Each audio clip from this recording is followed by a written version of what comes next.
इंग्रजी आणि हिंदी ही दुसरी भाषा पहिल्या वर्गापासून 12वी पर्यंत सक्तीची करण्यात यावी ही शिफारस माननीय उद्धवजी ठाकरेंच्या मंत्रिमंडळाने स्वीकारली।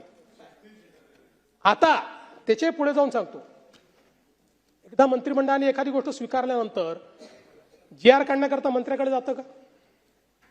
नाही जात।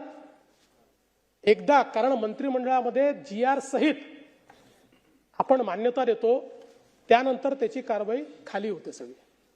तशा पद्धतीनं तुम्ही जे काढलं होतं, आमचं सरकार आलं तरी ते आमचे अधिकारी कदाचित हुशार असतील, त्यामुळे त्यांनी 1ली ते 12वी असं कुठेही सक्तीचं काढलं नाही। त्यांनी 1लीपासनं हिंदी शिकवण्यात यावी याचा आधार घेऊन त्रिभाषा सूत्राचा जी.आर. काढला। आणि आम्हाला काय ठोकलाय म्हणजे मला कधी कधी आश्चर्य वाटतो की सगळं आपण करून म्हणजे करून सरून भागले देवपूजेला लागले।